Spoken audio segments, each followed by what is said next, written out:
כמה דקות שיגיעו.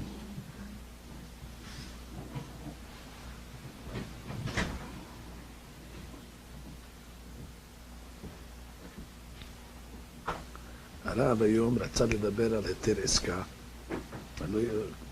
לא יכול להגיע. אז הוא עשה טקסט, מישהו יש לו SUV, להביא את כל אחד היה סטאק. אז הוא אומר, יום ראשון, יום שני, ידבר היתר עסקה. שיעור כללי? כן, אתה תבוא, אתה תהנה. איפה? שם, במיוג'ה. אני אגיד לך את השעה. 3:30? אני אגיד, לא, בדרך כלל אחרי מנחה, 5. כן? מתחילים ללמוד ב3. אני זוכר בשיעור הקודם שהייתי שם, זה היה בשביל, כי זה היה בקיץ. בקיץ אולי, מוקדם. אני אעשה לך טקסט מתי זה. אתה תהנה מזה, בשיעור. אם הוא ייתן לי להיכנס. לא.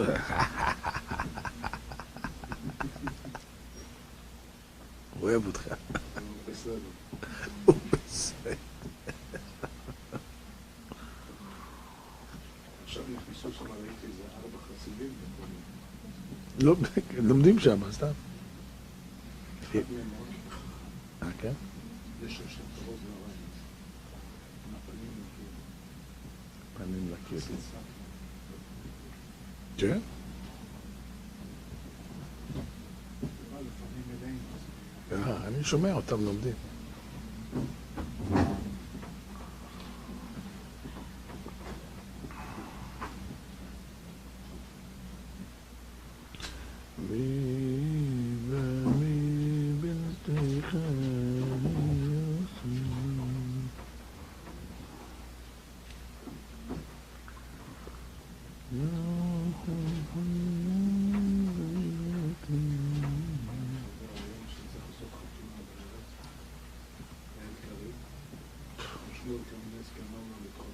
לדחות? וואו. אוף אוף. לדחות חתונה? וואו. מתי עשו? יום ראשון? לדחות ביום? וואו. שו. הוא מסדר. שמואל היה מסדר קדושי? התקשרו אליה, אמרו לי שדחו את החתונה. על פי הוראת שמואל גם ככה. אוקיי. שיהיה בשעה טובה.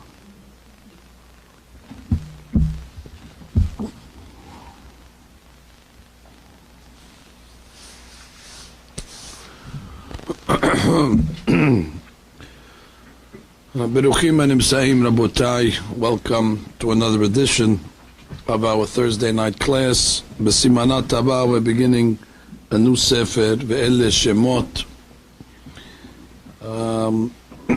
The shiur goes on.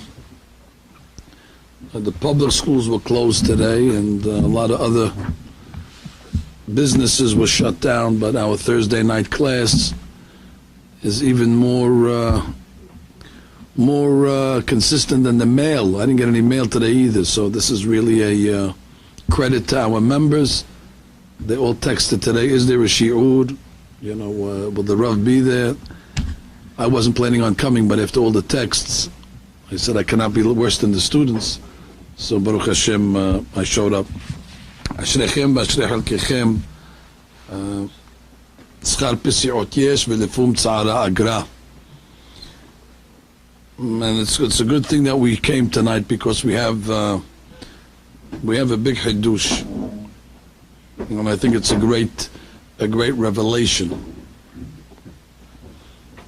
So I don't think we're going to touch too much Kabbalah tonight, but it just goes to show you don't have to go to the Kabbalah to reveal great secrets. The shi'ur, of course, starts with Moshe Rabbeinu coming to the burning bush. It's the highlight of the Parashat. And the Kadosh Baruch Hu tells Moshe Rabbeinu to take off his shoes, and he starts to reveal to him, and he tells him that the Jewish people are in Egypt and they're suffering, and I've seen their suffering, and I want you to go down to Egypt and tell them that the God of Abraham, Yitzhak, and Yaakov is going to take them out, and you're going to be the shaliach to do this. And Moshe Rabbeinu goes back and forth with HaKadosh Baruch Hu. Moshe Rabbeinu wasn't such in a hurry to take on this position. The Midrash would say that it went on actually for 7 days. At the end, in the final back and forth, Moshe Rabbeinu tells Borei Olam a claim why he doesn't feel suitable to be the Goel. Vayomer Moshe el Hashem, I'm reading Perek Dalet Pasuk Yod.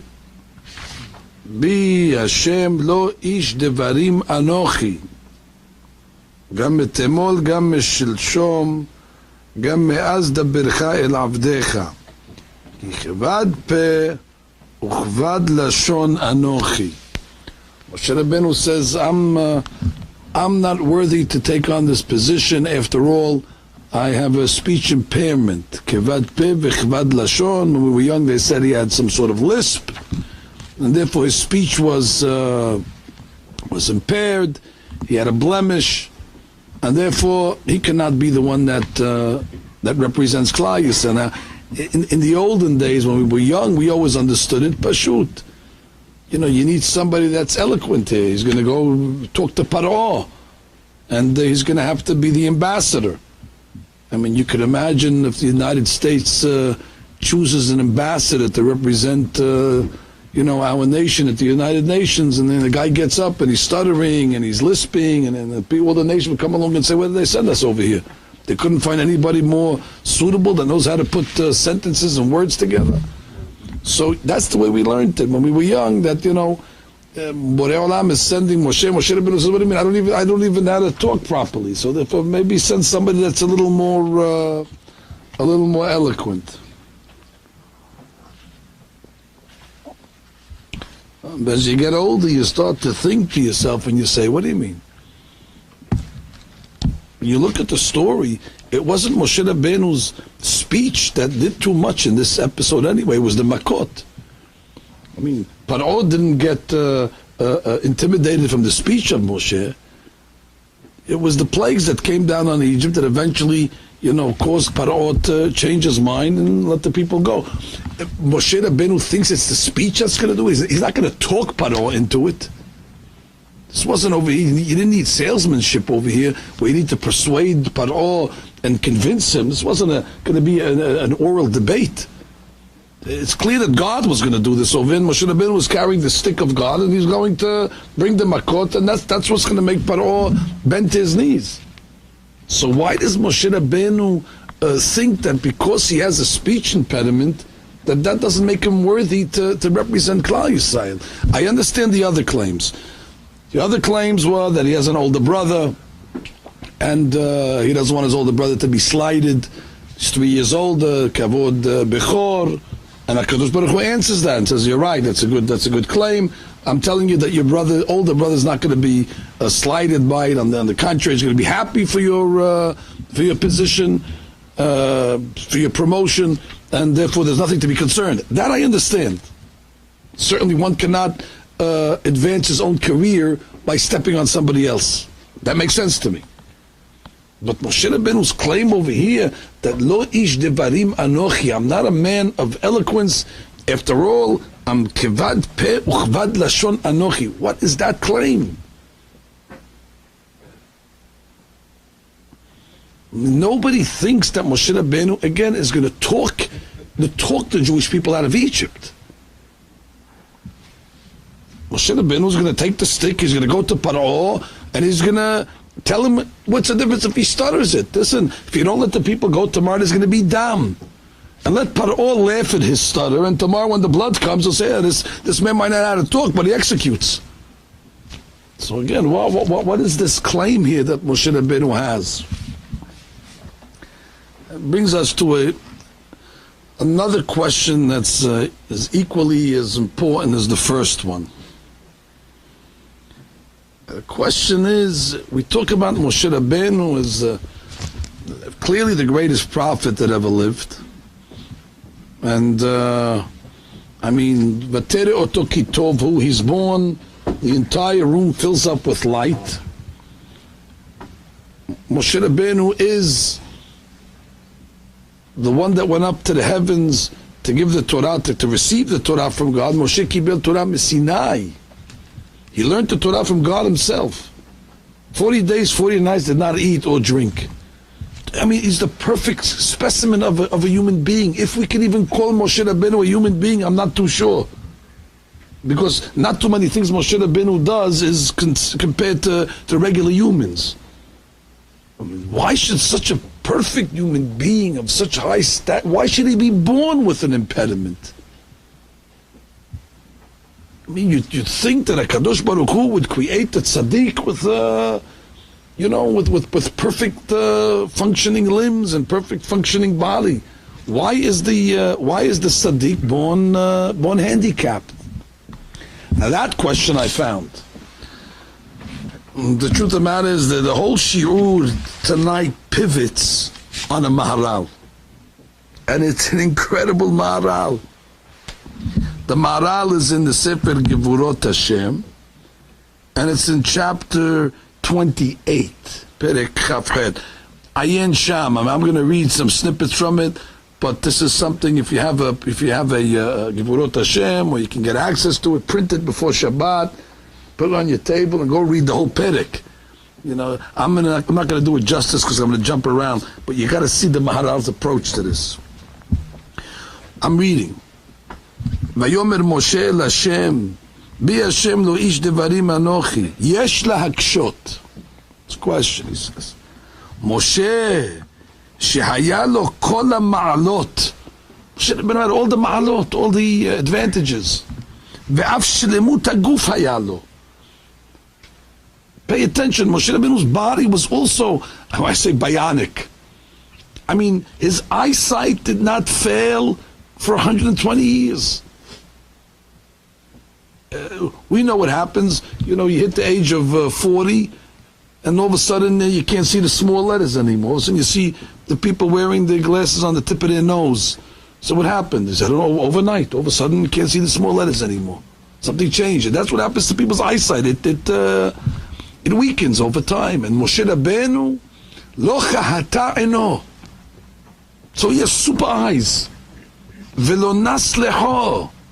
That means Moshe Rabbeinu still had the same strength and the same agility that he had at 120 years old, like he had when he was young. So his body clearly was really different than the regular makeup of a human body. So the Maharal says, such a body that has so much perfection. Kemo she'amru al komato. The Midrash talks how high Moshe Rabbeinu was. He was tall. He was much taller than 6 feet. Towering figure. Ubechol davar.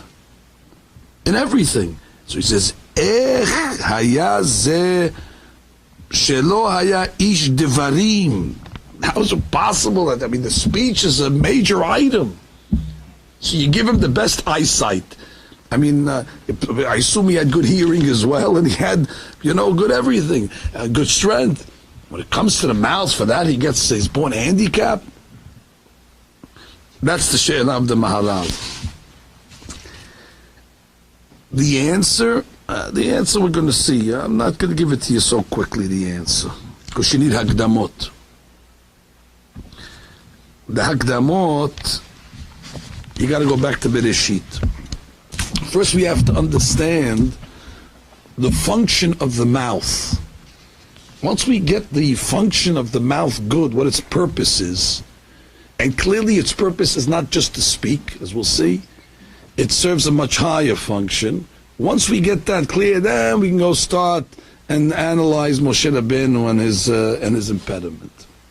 So we have to go back to the beginning when the Torah introduces speech by human beings. And that's in Sefer Bereshit. And that's in Perek Bet, in Bereshit, and it's Pasuk Zayin. For there the Pasuk says, Vayitzer Adonai Elohim et ha'adam afar min ha'adama. So the ingredients of man, afar min ha'adama, it's the most base ingredient, dust from the ground. Vayipach be'apav nishmat hayim, and then God blows into the Adam a spirit. We would call that neshama. So now we have two ingredients of man. He's part afar and part neshama. He's part physical and he's part spiritual.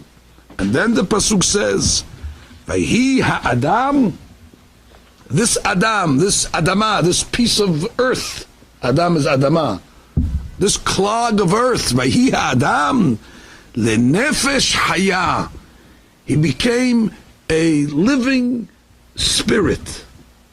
When did he become a living spirit? When he got the neshama inside of him that gave him life. Comes the Targum Unkelus, it's a famous Targum, you all know it. So it says, Unpach be'apohi nishmeta dehayeh. God blew into Adam Arishon, nishmeta dehayeh, neshama of life. Vehava be'adam leruach mimalela. Adam at that point becomes a speaker, a creature that has the ability lemalel, ruach mimalela. At that point he has the ability to speak. So something happens when Adam gets his neshama. Before he gets the neshama, we don't see his ability to speak.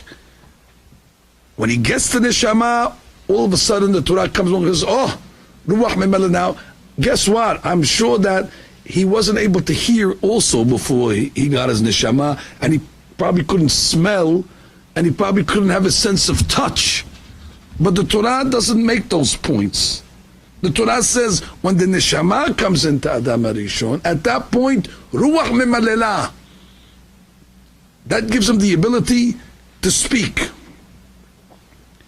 Well, that's very telling, because that means that if you don't have a neshama, you don't have the ability to speak.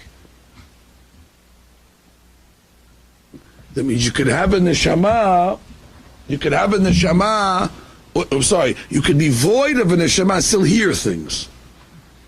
You could still taste things without a neshama, and you could feel things without a neshama. But if you're going to be speaking, you need to have a neshama. That's why the Zohar HaKadosh clearly writes, animals cannot speak. Now I know that's going to, upset some of you, visitors to the aquarium, and they want to make you believe that the dolphins or the whales are speaking, and they're so impressed. Look, they understand. They're talking, and they make certain there's a bunch of sounds, and they try to convince us that is speech. Clearly, it's not. They don't have a neshama, dolphins, and therefore they make noises. They have codes, but clearly it is not a language. Of course, they do that because they want to, upgrade the animal to put him to make him like a human being, or actually downgrade the human to make him like an animal. But whatever their intention is, but neshama brings the koach of the dibur.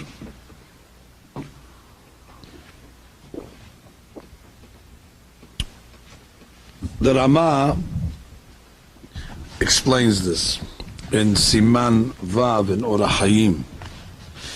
So there's a beracha that we make. Forgive me, but when we come out of they'll come out of the bathroom.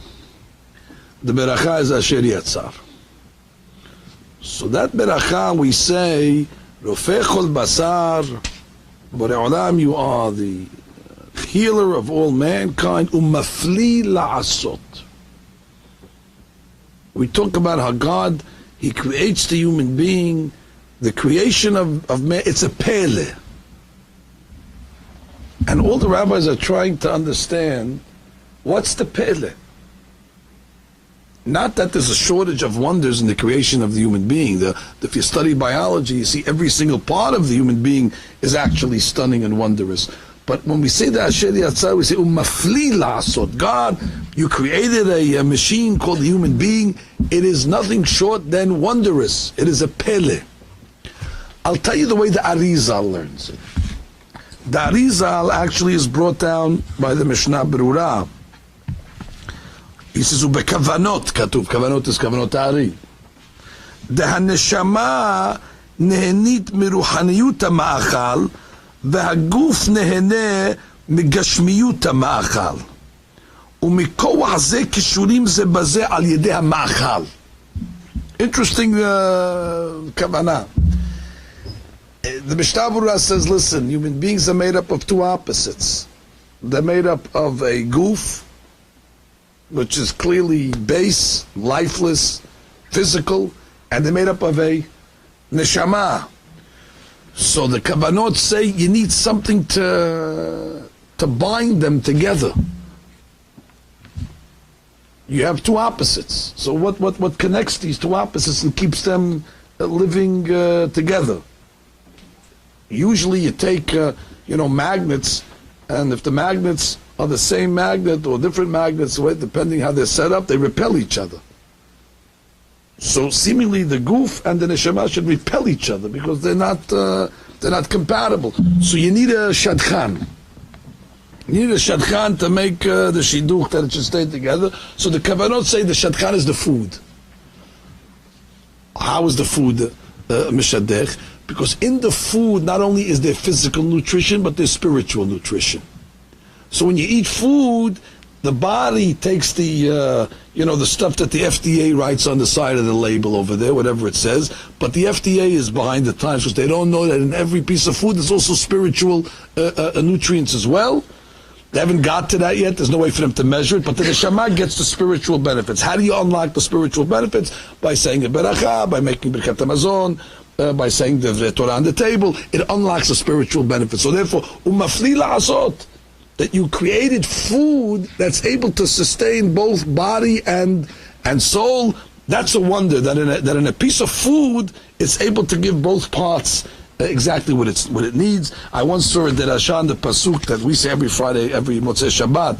The pasuk says va'achaltem achol v'savoa, and you will eat v'hilaltem et shem Adonai Elohechem. And you will praise God when you're eating through berachot and through the Torah. Asher asa imachem lehafli.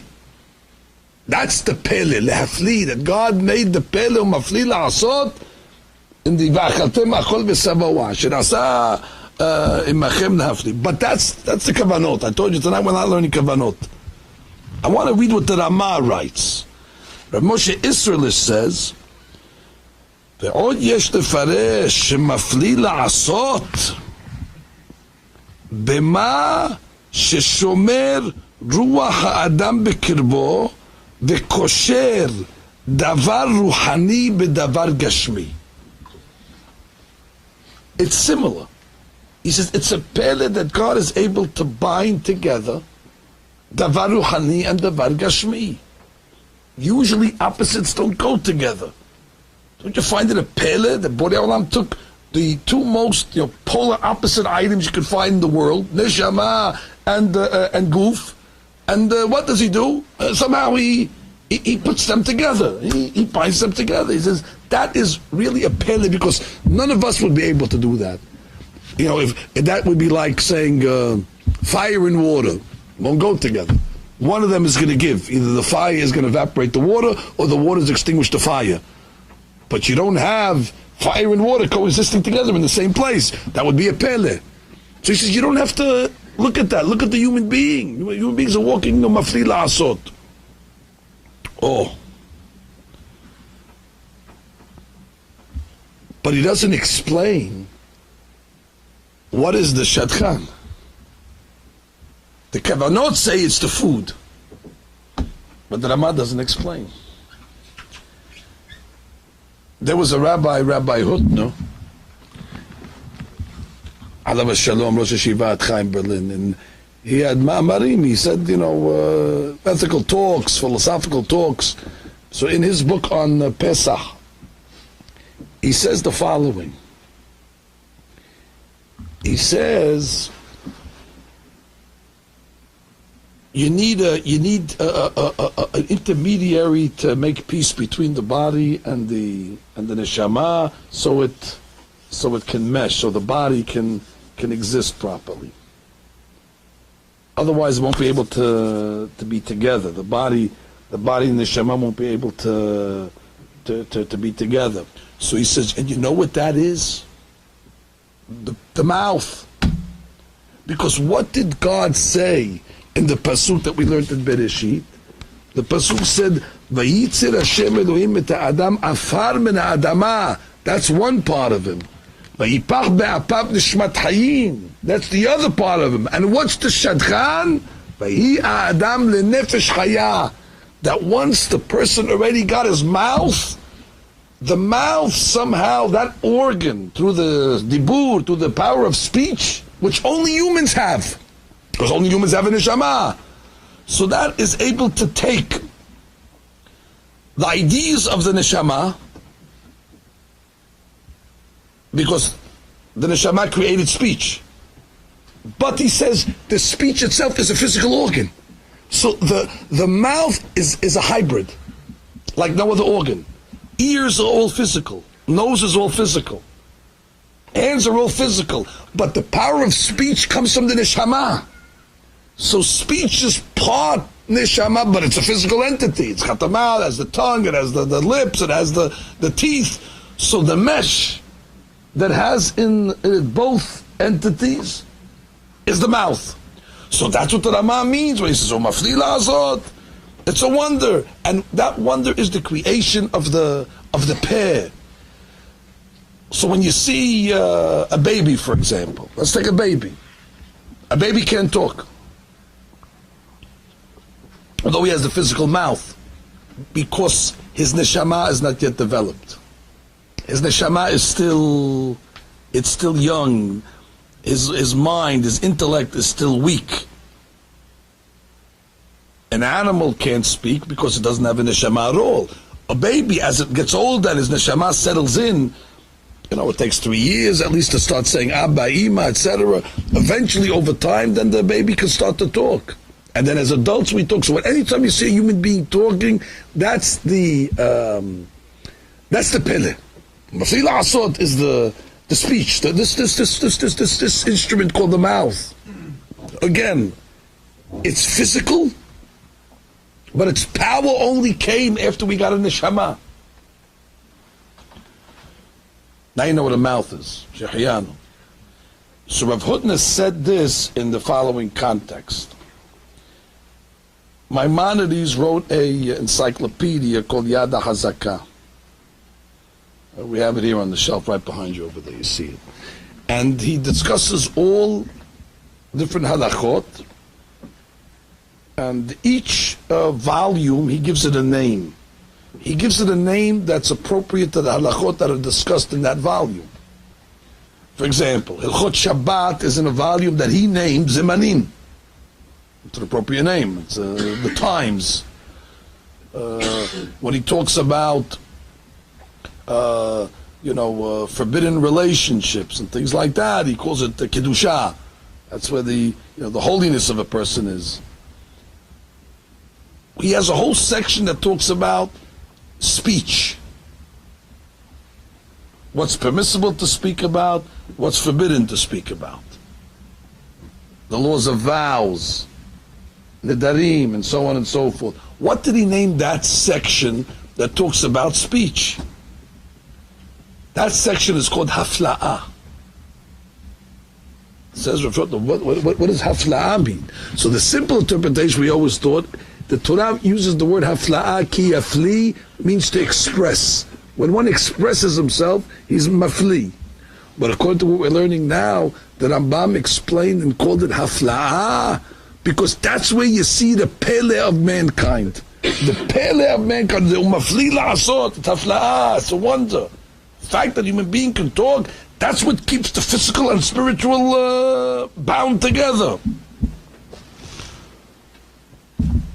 Now comes the Maharal and says, yeah, for somebody that needs his physical to be bound to his spiritual, he needs a mouth, he needs the ability to talk.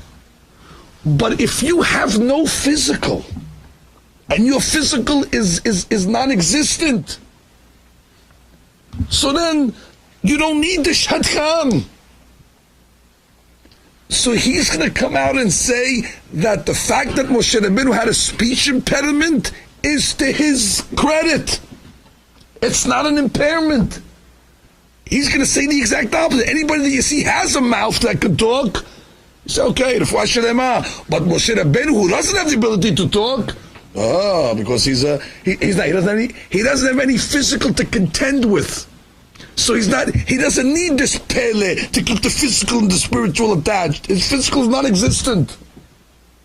So therefore, the speech is not necessary for Moshe Rabbeinu. It's the exact opposite the way we always thought. We always thought that Moshe Rabbeinu, poor guy, he's not able to speak properly. And it's really the exact opposite. The language of the Maharal is Da ki mipnei shaya Moshe rachok min hachomer. Because Moshe Rabbeinu was far from physicality. Ve'en koach bilti nivdal min hachomri kemo hape v'halashon. He says the mouth is a physical part of the body because you move the mouth. So it's a very physical organ. You don't move your ears when you listen. You don't move your eyes when you see something. But the mouth, you move. It's a physical organ. But that physical organ is only turned on when God gives you the neshama, so it's the go-between. So he writes, ולכן לא היה למשה כוח הדיבור, שהוא גשמי. He didn't need it. It's gashmi, it's physical. A man that's 99% spiritual, what do you go tell the shadchan, I don't need you. The body by me is non-existent, and I'll prove you the body is non-existent by Moshe Rabbeinu. There's an amazing Gemara. The Gemara says in Baba Metziah, page Pevav. Gemara says, "Le'olam al yeshane adam min haminhag." That says a person should never change from the minhag. We say, when in Rome, follow the minhag. Wherever you are, follow the minhag. So the Gemara says, what's the proof that you should follow the minhag when in Rome? Sharei Moshe ala lamarom velo achal lechem. It says Moshe Rabbeinu went up to heaven for 40 days and 40 nights. He didn't eat. Why didn't he eat? Because that's the minhag. They don't eat in heaven, so you don't eat. That's the Gemara's proof. So all the rabbis jump on this Gemara and they say, what are you talking about? You can't bring an ayah from that. There's no option for him to eat over there. There's no food. He followed the minhag. Did he have a choice? You have to bring me a proof where somebody has a choice to follow his minhag, but he desists from his minhag to follow the minhag of whatever they're doing. But when he went up to Moshe Rabbeinu, it's not like he said, no, I'll pass on the food here. There's no food. So, you see, if he followed the minhag. What's the Gemara talking? So I saw in a sefer called Shvut Yaakov, in Halek Yoreh De'ah, at the end of She'elat Sadi Aleph over there, he says a very sharp answer. He says, hold it, ask yourself a question. How did Moshe Rabbeinu go 40 days without eating? Just have a basic question. How does he go 40 days without eating or drinking? You know what the answer is? He was an angel. Moshe Rabbeinu was not a regular human being. Get that into your head. Moshe Rabbeinu was like a malach. He was born not like a regular person was born, as you'll soon see from the Maharal. It's a different type of creature. He's malach. And guess what? Anybody shocked that a malach doesn't eat? So when Moshe Rabbeinu goes up to heaven, no eating is easy. You know what the Gemara's proof is? That from the fact that you see when Moshe Rabbeinu went up and he ate for 40 days and 40 nights, so then why when he came back down did he eat? Because le'olam al yishane adam min ha-minhag. The le'olam al yishane adam min ha-minhag is because he didn't have to eat when he was downstairs. So what is he eating for? Hey, don't want to change from the minhag. Everybody's eating, so I'll also eat. And what's the proof that he didn't have to eat? Because 40 days and 40 nights he was in heaven. You saw eating was not an item for Moshe Rabbeinu. Was not detrimental to him to go 40 days. Why am I showing you this Gemara? I'm showing you this Gemara to show you what Moshe Rabbeinu was. Moshe Rabbeinu was all spiritual. So he doesn't need this mouth over here that takes the neshama and connects it to the goof, and therefore when a person speaks, it creates that what do they need it for? So the impediment is really not an impediment after all. If that's the case, the Maharal explains a phenomenal Gemara that we all know. Gemara says when a child is in his mother's womb, so the angel is teaching it, all the Torah. Then he's learning. 9 months he's learning. Then what happens? It says when the baby comes out, so Ba Malach, the angel comes, V'sotro al piv. We always say, he clicks, he puts it, but it doesn't say that in the Gemara. It says sotro. Sotro means he hits him on his mouth. And at that point over there, what happens? He forgets all his learning. What's this Gemara mean over here? Why does he have to hit him on his mouth to forget it? It sounds like you hit somebody on the mouth to forget their learning. What? And why does he have to hit him on the mouth? What is he hitting? So he comes along and he says,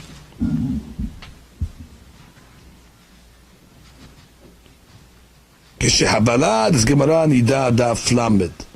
כשהבלד יוצא לאוויר העולם, בא מלאך וסתרו על פיו, ומשכח ממנו כל התורה. למה אמרו סתרו על פיו? Why does he have to hit him in the smack in the mouth for? על פיו. כי הוא זה אשר אמרנו לך. כי הפה שנעשה בו אדם חי מדבר גשמי הוא. The mouth is the physical entity. The mouth is a physical item. And once the mouth comes into the picture, you start forgetting all your Torah. When the child was in the mother's womb, he didn't have a mouth. He was all spiritual. All spiritual, the Torah will never be forgotten. Once already he comes into this world, God gives him a physical mouth. That mouth that moves, that mouth that now we're supposed to try to bind the body to the soul. Once already he gets a mouth, it's almost he gets a downgrade. So what happens? When he gets the mouth, now the body and the goof and the body and the neshama become bound together. So he comes along and he says, the reason why you're soter al piv, because that's the final finishing touches of the creation of a human being. In Hilchot Shabbat, when we add the last touch, what do we call that? Makeh patish. So he says, when the child comes out, there's one thing missing. He has all his limbs, but he's missing one item. He's missing the hibur. So when the malak comes along and soter al piv, he says that's makeh patish. That's the adding the final blow. Now the child is physical and spiritual. Before that, he's all spiritual. Therefore, the Torah can stay in his brain forever. Once he gets a mouth, now that mouth is supposed to. It's a result of the neshama, but it's a physical entity, so it's the go-between. Once already you made a shidduch with the goof, forget it, all the Torah is forgotten. Go start over again. And then he comes along and he says, that's why that when Moshe Rabbeinu was born, it wasn't like that. ולכן, כאשר משה היה נבדל במעלתו, היה חסר גמר פטיש זה. He didn't get the makeh בפטיש when he was born. ולכן אף אחר שיצא לאוויר העולם, even after Moshe Rabbeinu came out of the mother's womb, ידע כל התורה. He never forgot the Torah. Because he never got the physical, I was going to say upgrade, the physical downgrade. That makeh patish he was missing. Rabotai, we understanding this as clear as we can over here? I want this to be understood very, very clear. There's a goof, that's Adama. There's a neshama, that's a neshama. The Torah clearly says that until the person got the neshama, he didn't have the ability to speak. Once he gets the neshama, then the mouth, which is a physical entity, starts to work. So that's Switzerland. That's right in the middle. That's the free zone between goof and neshama. But it's a goof. And once you get that final blow, the Torah is forgotten, because once the physical enters the world, it's a downgrade. Moshe Rabbeinu, when he was born, they told him, don't hit him. Don't hit him. Don't touch him. He doesn't need a mouth. Because we're not looking to make a marriage between goof and neshama. He's all neshama. And the proof of the pudding is, you'll see when he goes up to 40 days and 40 nights, he's not going to crave any food, not going to eat any food. Oh, so now we go back to the story.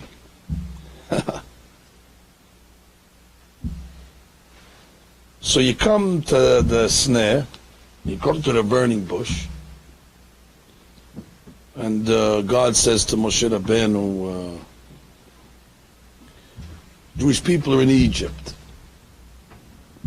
The Arizal writes that the Galut of Egypt was called Galut Adibur.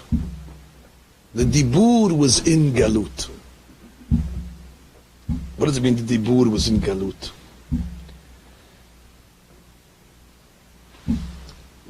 In Mitzrayim, the Neshama became very, very diminished, and the body became very, very pronounced. You know, in a good balance, so you have everything equal. In Mitzrayim, it wasn't that. The Jewish people reached the 49th level of Tum'ah, Ervat Mitzrayim. Ervat Mitzrayim represents the immorality of Egypt. And therefore it says the Dibur was in Galut, which means the speech, which is supposed to be the go-between between Guf and Neshama, it was not doing its job. That's why the Arizal says if you take Paro's name, Paro stands for Perah. Perah means the Peh was Ra, it was malfunctioning. And the Jewish people were more physical than spiritual. There's nothing wrong with being physical and spiritual. That's what God wants, by the way. God put us like that. But it's when the balance gets tilted in the wrong direction, that's when we have a problem. And Mitzrayim, that's what was happening. So God tells Moshe Rabbeinu, you have to go and you got to save the day. And what's Moshe Rabbeinu going to answer? Moshe Rabbeinu is going to answer, I am the least qualified. Why? There's a famous dirash that said from the rabbi called Toldot Yaakov Yosef. He says, in order for a tzaddik to bring somebody back to teshuvah or to help somebody, the tzaddik has to be somehow connected to that person. If he's too removed from that person that he's trying to help, he will not be able to connect. So the tzaddik has to have a certain commonality to the person that he's trying to help to bring him back. As an example, Moshe Rabbeinu goes out Har Sinai and he sees the Jewish people worshiping Avodah Zarah. How is Moshe Rabbeinu gonna deal with that? He has nothing to do with Avodah Zarah. Moshe Rabbeinu is so removed from Avodah Zarah. How is he going to repair the people? How is he going to bring the people back to Teshuvah? So says the Todot Yaakov Yosef, Moshe Rabbeinu takes the Luchot and he throws them. And the Gemara says, whoever throws something in anger, Ki'ilu Aved Avodah Zarah. Now Moshe Rabbeinu says, okay, now we're both in the same, we have something connected. Now I can help you. Already I'm connected to the subject. So he learns the Gemara that says, Ze Aklal, Kol she'enu mechuyav bedavar, enu motzi et harabim yedei chovatam. We always learned that Gemara, if you're not obligated in something, you cannot fulfill somebody's obligation. I'm hayav in Megillah, so since I'm hayav in Megillah, I can fulfill your obligation. But kol she'enu mechuyav bedavar, enu motzi ahirim yedei chovatan. So he understands it, that if you're not hayav, meaning if you're not guilty, hayav, kol she'enu hayav, enu motzi yedei ahirim yedei chovatam, you cannot remove the guilt of others. You have to be guilty of the same in order to have something in common with the one that you're helping. A lifeguard has to jump into the water to save the person. He cannot save him on land. He has to be wet, like the person he's trying to save. Kol she'enu mechuyav bedavar, enu motzi yedei achirim, he cannot remove others yedei chovatan from their guilt. So Moshe Rabbeinu says, God, you got the wrong guy. You, out of all people, you're sending me into Galut HaDibur, where they use their speech or their speech is malfunctioning, and therefore I should be the one that goes down to Perah. I wasn't created with that problem. You have to send somebody down who is, guess what? Aharon. Aharon is perfect for that. Ki siftei kohen yishmeru da'at. We talk about siftei kohen. Hevem et tamidav shel Aharon, ohev et haberiyot, umkareban laTorah. He has the koach of dibur. He's a perfect one that has koach of dibur, that has the right balance. He can go save the people from this. What are you asking me? I'm an angel. How can I motzi achirim yedei chovatan? That's what Moshe Rabbeinu was saying. He knew he didn't have to talk Paro out of anything. This wasn't an inyan that it was, how can I be the ambassador? They're going to laugh at me when I make a speech. That wasn't what he's saying. This is a very, very, very deep understanding what he was saying. The Chachamim say that that's the whole purpose of Torah. The Torah God gave us at Har Sinai. Basically, we're supposed to take our mouth, which is physical, speak Divrei Torah, and that combines the spiritual and the physical. We take the physical mouth, speak Divrei Torah, and that makes the shituch. That's why they say, if you look at the first word in the Talmud, it's me'ematai. Me'ematai is a mem. It starts with a mem. That's called mem patuah. It's an open mem. A regular mem is open. The last word in Shas, after you go 2,800 pages later, you get to the last word. It's shalom. The last letter of Shas is also a mem, but it's a mem. It's a mem sagur. Mem satum. It's a mem sufid. It's closed. So the Darshanim say that that's what life is. Mem patuah. Yeah. They say the Gemara Shabbat says, what does mem stand for? Ma'amar. Ma'amar patuach, ma'amar satum. Gemara Shabbat. Open your mouth, close your mouth. When do you open your mouth? Me'ematai. You start from the Mem Patua, read 2,800 pages. Once you get to the last Mem, you finish Has, Mem Satum, shut your mouth, don't talk about anything else. That's where your talk is supposed to be. From the Mem Patua to the Mem Satum, everything in between. The Shas. Ma'amar Patua, Ma'amar Satum. But what happens? As we know, we open the Gemara and we start to learn. Me'ematai. And what happens? Yetzirah comes in. And then we start to talk other things. And the goof takes over. The goof wants to be in charge. Again, the goof says, hey, I'm part of this mouth also. So you're trying to bring the mouth towards the neshama, and the body says, hey, I'm a goof, I'm going to bring it to the goof. So what happens? In between the mem patuah and the mem satum, what do you have? The yetzer. And what is that called? That's called Mitzrayim. Mitzrayim is a mem patuah. The last letter is a mem satum, and what's the letters in between? Yetzer, Mitzrayim, mem patuah, mem satum, and in between you have the yetzer, which is the yetzer tries to separate us from talking nonsense, lashon hara, all these type of things. And that's what's happening in Mitzrayim. In Mitzrayim, we were losing that koach hadibur. You know, we said Haggadah Shel Pesach, vayered Mitzrayima, anus al pi hadibur.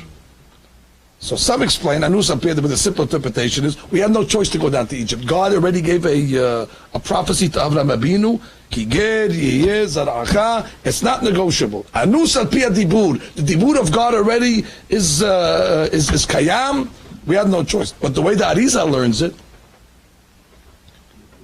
it was the dibur. The dibur was in Galut, Anus al pi dibur, it was all about the dibur. We went out to Egypt, and the balance of Guf and Neshama was tilted. Ervat Mitzrayim, it was all physical, it was all base. So now God tells Moshe Rabbeinu, okay, you're the one now to go renew the balance of Guf and Neshama. And what does Moshe Rabbeinu say? Lo ish devarim anochi. I'm the worst one that's qualified. I'm the least qualified for this job. I'm not mechuyav v'davar. You can't ask an angel to go and do things that are fit for human beings. That's a good claim now. According to the Maharal, it's a great claim. Before I go further, I mean, the Hidush of the Maharal is that the impediment of Moshe was not an impediment. That's it, change your whole life. I'm glad we said this on the most difficult night to come out for a shiur, because at least the students say, we got value here tonight. To me, that's value. Which is, every time we went to the, so you had a speech impediment, we don't say that anymore, according to the mouth. What's speech impediment? You have a speech impediment. If you have a mouth that talks, that's an impediment. The one that's born, that doesn't need that impediment. He said, that's why he didn't need the makibah patish. That makibah patish makes you forget your learning. That causes you to have to eat and drink. He didn't need any of that stuff. He was wired in different ways, as a spiritual way. Of course, he was able to maintain it. That's the greatest of Moshe. You can be born in a spiritual way, you can lose it. He was able to maintain it for 120 years. So then what's God's answer? Now it gets a little tricky. So what's God's answer to Moshe when seemingly he says a good claim? He says, Lo ish devarim anochi. So what does God say? Ve'ata alech. Let's go anyway. V'anochi ehyeh im picha, I will be with your mouth, v'oreticha asher tedaber, and I'll tell you what to speak. I don't understand the answer.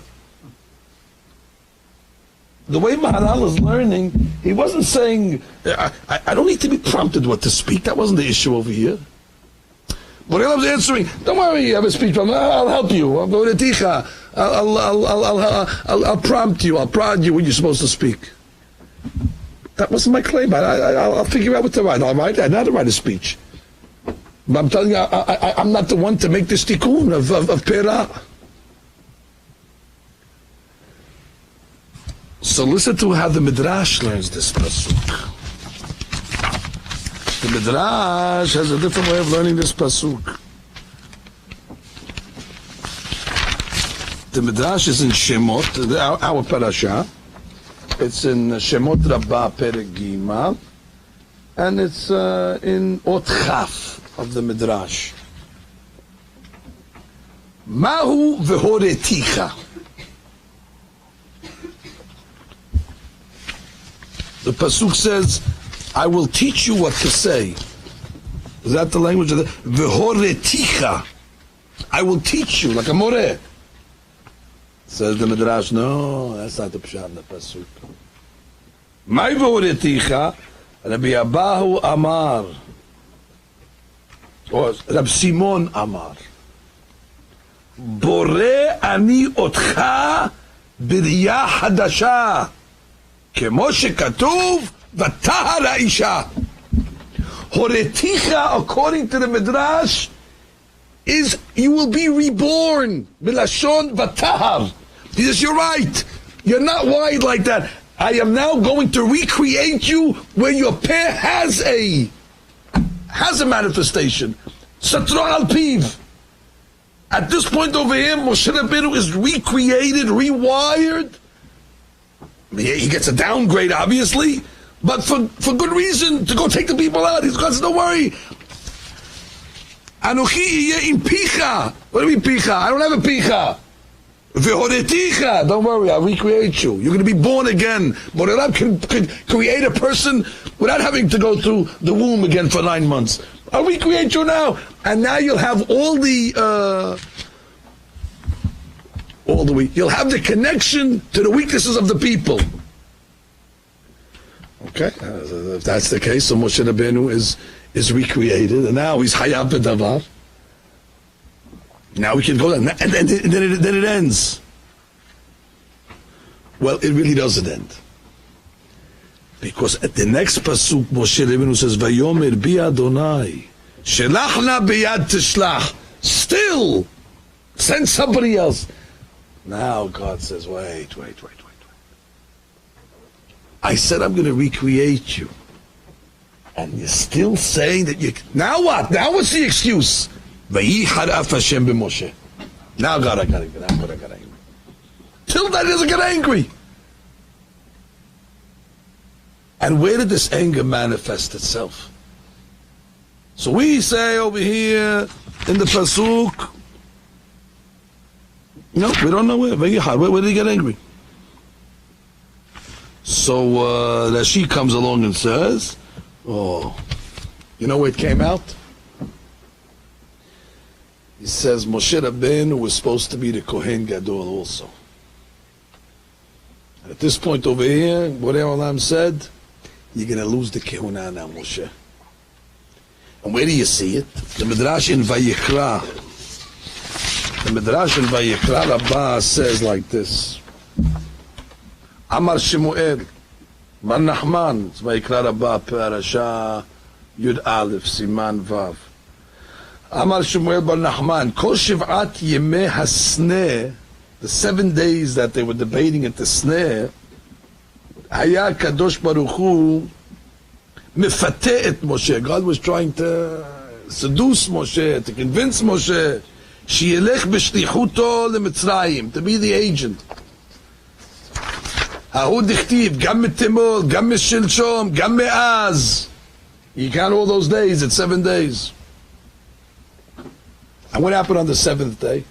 Ubashvi'i amar lo, shelachna biyad tishlach. Moshe Rabbeinu says, I still don't want to go. Whatever says, I'm going to recreate you. You're going to have the ability. What's the problem? Amar lo HaKadosh Baruch Hu, Moshe, Ata omer shelachna biyad tishlach, hayecha. Hayecha. I promise, you're going to pay for this one day. Ematai paralo. When did God take the retribution against Moshe? Rabbi Helbo Amar, Kol Shiv'at Yemei HaMilu'im Haya Mishamesh B'Kehuna Gedola V'Kasavur Shelo. They opened the Mishkan. In the week before They officially open the Mishkan. God tells Moshe, go serve. Moshe Rabbeinu says, the Kohen Gadol. The Gemara says he puts on a robe.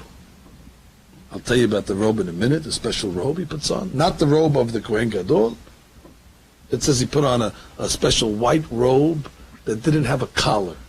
It didn't have a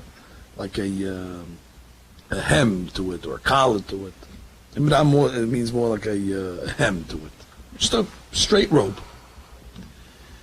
And he served for 7 days.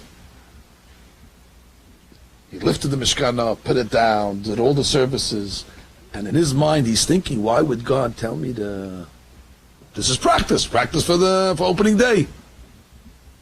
The Mishkan would open up on the 8th day. Moshe Rabbeinu would work for 7 days, and then it says, Vahi b'yom hashemini. What happens on the 7th day when Moshe Rabbeinu was getting used to the service? אמר רבי חלבו, כל 7 ימי המילואים היה משמש בכהונה וכסבור שלו היא. He thought it belonged to him. ובשביעי אמר לו, לא שלך, אלא של אהרון אחיך. מידה כנגד מידה. Moshe on the 7th day of the debate says, שלח נא ביד תשלח. God says, fine.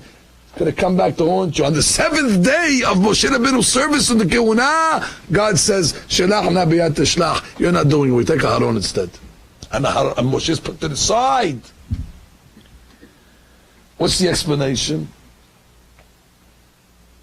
Explanation is like this. Moshe Rabbeinu was given now the ability to have a pair like everybody else. The peh, according to the way we learned tonight, is mafli la'asot.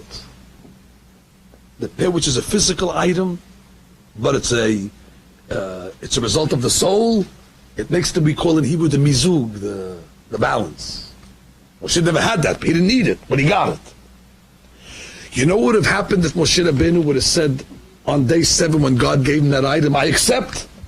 Then God would have said, you know what? Now you're the most suitable man to be a Kohen Gadol, because what is the Beit HaMikdash? The Beit HaMikdash is the perfect place where you connect heaven and earth. We take an animal which is Afar min Adamah, the most base item, we put it on the Mizbeach L'Reach Nihoach. It's the perfect place where we make these balances all day long. You think you go to the Beit HaMikdash, you think you're going to see angels. What do you see in the Beit HaMikdash? Animals. You say, what? I could have went to the Bronx Zoo. I came to the Beit HaMikdash. I saw more animals in the Beit HaMikdash than the San Diego Zoo. How could that be? In the San Diego Zoo, all you saw was animals. That's all you saw. But in the Beit HaMikdash, you see something else. You see that an animal is turned into a spiritual Hashem. You see that Shamayim Ba'aretz, the balance. And Moshe Rabbeinu was given that ability on that day to be a Kohen Gadol, but he balked. He said, Shalach na b'yad teshlach. So God says, that's it, you're going to lose that item now. Now you lose it, because you didn't accept it. You shouldn't say, okay, todah rabah. Once you Shalach na b'yad teshlach, you walked away from it, you're not getting the Kehunah. And that's what the Maharal writes when he says that the Gemara says in Ta'anit, page 11, what was he wearing? He couldn't have worn the clothes of the Kohen Gadol. They were only introduced on the 8th day with Aharon. So what was he wearing? Tuxedos, they didn't have in those days. So what was he wearing? Rav Kahana Amar Momatni Behaluk Lavan, a white robe, she'en lo imra. Imra is like a, on the bottom of a gown, or on the top here, when you make a garment, they put like a, it's not called the hem is on the bottom. Here it's like a collar. They finish it off to make it, They stitch it to make it proper. This was like a regular haluk lavan she'en lo imra. What does it mean? Haluk lavan she'en lo imra. What is the Gemara saying? So says Ma'arav. Ramaz or remez al shelemut hanivdal hasichli b'chelek lavan. Moshe Rabbeinu was white. He's all neshama. Velo haya lo imra. Ma ze imra? Shelo haya ba'al amira. That's what it means. Moshe Rabbeinu, there was not ba'al amira. And that's ultimately why he will lose the job as Kohen Gadol. And he goes on to say, and it's midah keneged midah. Just like the makebet patish, the final touch on the garment is what? The imra. Since Moshe Rabbeinu did not have that final touch, the makebet patish ba malach v'satro al piv, so therefore he wears the garment that's like the final touch. Now, that didn't have to be that way. If Moshe Rabbeinu would have accepted the new Moshe, I say the new and unimproved Moshe, because it was a downgrade. I don't know if it's a downgrade, to be honest with you. Maybe God wants us to be human beings. Maybe He doesn't want us to be angels. So I'm not sure it's a downgrade, but you know what I mean when I say it's a downgrade. If you think that angels are the highest level, so then it's a downgrade. So when Moshe Rabbeinu was told, Horeticha, you're going to be born again, Moshe. Moshe Rabbeinu said, still, shlach. You didn't accept that upgrade or change willingly, and you argued with it on the seventh day. You will wear a haluk she'en lo imra. You'll go back to be somebody that's white, but in lo amira. And therefore, on the seventh day, we'll put you as you're not the one that connect heaven and earth. Then you're not the one that's connect. Aaron will do it. Ki siftei kohen. The kohen has siftei kohen. The kohen has that ability of Aaron a kohen. Oh, so the lessons to us is very, very, very significant in this.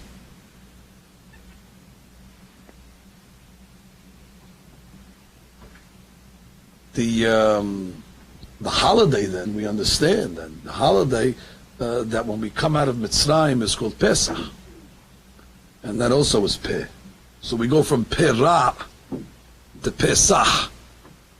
Pesach means the mouth converses. The mouth is now fixed.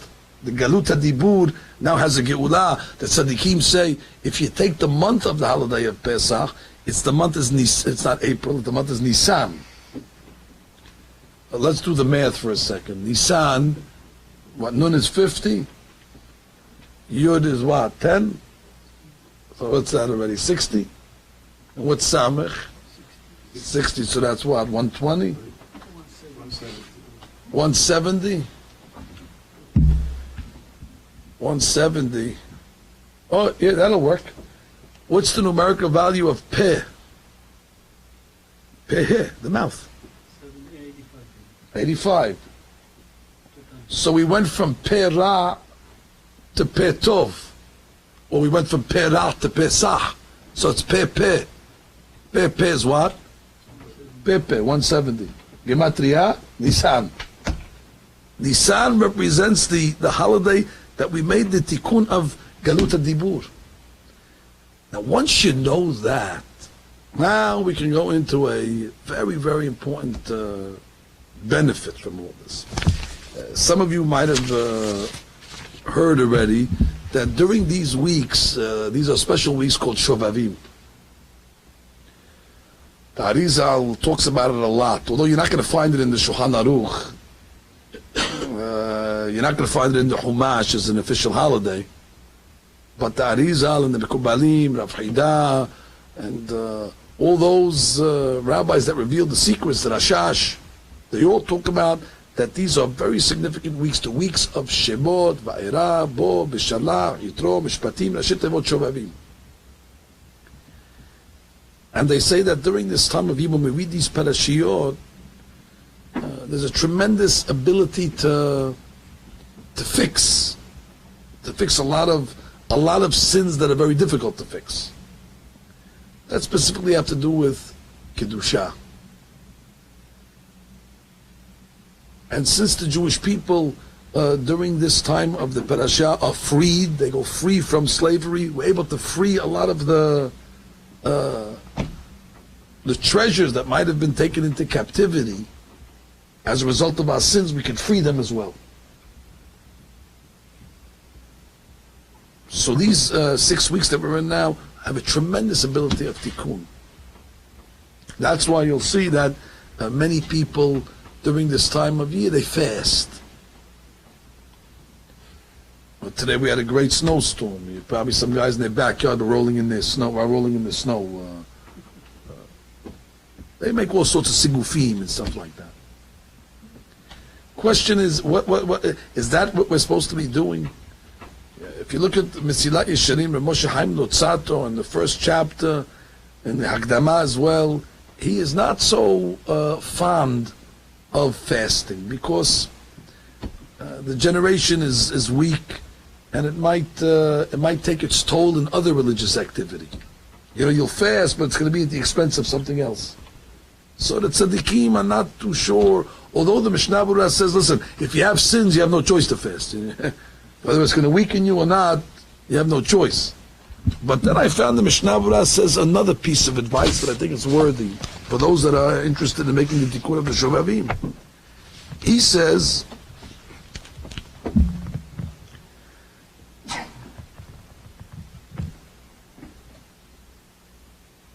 V'ra'iti, כתוב בספר אחד, אז משנה ברורה זה תקע"א סעיף קטן ב', וראיתי כתוב בספר אחד, שכשאדם רוצה להתנדב תענית, טוב יותר שיקבל תענית מן הדיבור, ממה שיקבל עליו מן האכילה. He says, if a person really wants to fast, let him go on a fast of talking, a speech diet. He said, that's better. Why is it better? Ki mimenu lo yeh lo nezek. There'll be no damage. You don't get worn out from not talking. On the contrary, you wear yourself out from talking. So it's not going to take away from your strength. Lo begufo v'lo b'nishmato v'lo yehelash. Uchen ze katav HaGaon Rabbi Eliyahu from Vilna, and does he get it? So you see over here, the Tikkun of Shovavim is in the tikkun of the speech of the dibur. The tzaddikim say that has v'shalom, if a person wastes his words, that leads to another waste. The Arizal said that the numerical value of the word milah, which is the Brit milah, equals 85. Milah is mem yud lamed he, gematria peh. So somehow in Kavanah, the Brit Milah and the mouth are somehow wired on the same grid. That if you have Shemirat HaPeh, that automatically leads to Shemirat HaBrit, Shemirat HaMilah. But based on what we're learning tonight, that's the whole key. When a person's mouth has no muzzle, so then the goof is taking over. The goof takes over, that physical entity called the mouth rules over the body, and then we turn the mouth into Paro, into Pera, and then we go back into Galut Mitzrayim, Mem Patuah, Mem Satum, with the Yetzer in between. So the way you get out of Galut Mitzrayim is Pesach, V'dibarta bam, we speak the Divrei Torah, we use the mouth only for positive speech. So if there's any great tikkun in Shovavim, it's Shemirat HaPeh. To me, that would be an advice for all our members that, before you start, like I said, rolling in the snow and putting thorns, prickly thorns into your body, which Be'ezrat Hashem will get to in the future shiurim. But in the meantime, save your souls by Shemirat HaLashon. That's the real tikkun of Shovavim, because that's what happened in Mitzrayim.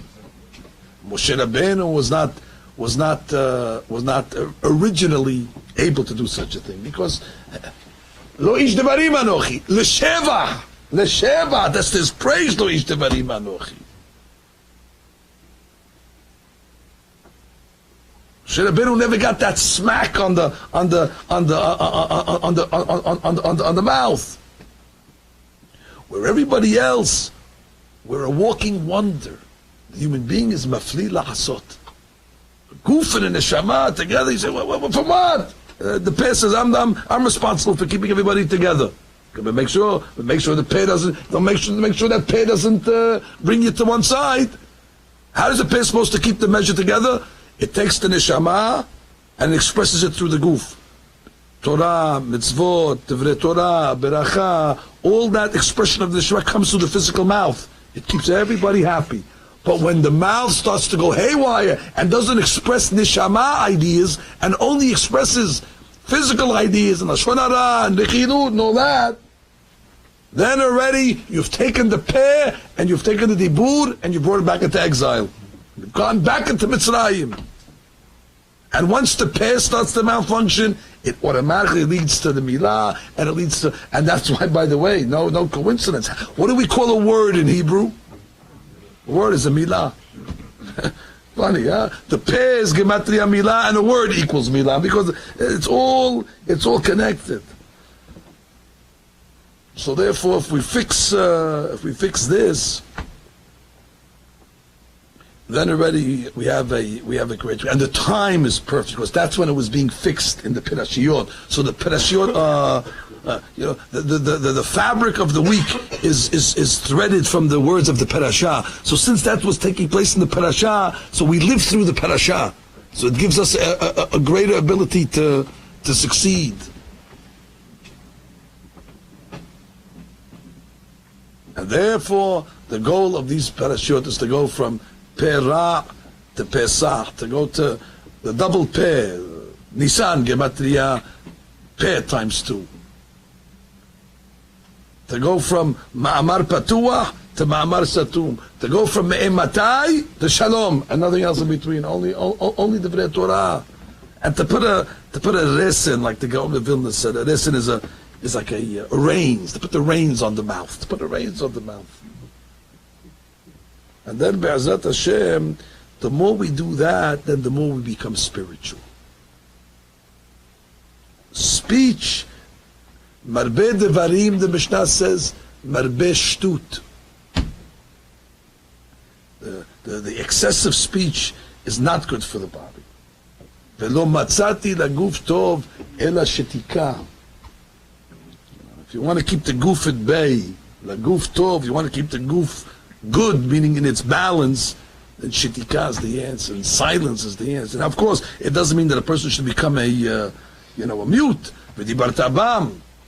On the contrary, a person has to speak Divrei Torah, like the Yerushalmi says, Kol pitputaya asira, levar pitputaya deoraita. All pitput is nonsense, but the pitput, the chatter of Torah, of course, that is accessible.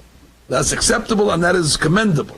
And therefore, we should be zocheh to make the tikkun hapeh, to make the tikkun haberit, and then be'ezrat Hashem we say, Ki mesetecha me'eres Mitzrayim, that just like Borei Olam took us out of Mitzrayim, Ar'enu niflaot, amen ve'amen. Ar'enu niflaot, amen ve'amen. רבי חנניה בן הקשה אומר, כסף ויזכור קודשי לפיכך, הבא להם טוב שפס מעל צדקו, ידיר תורה וידיר.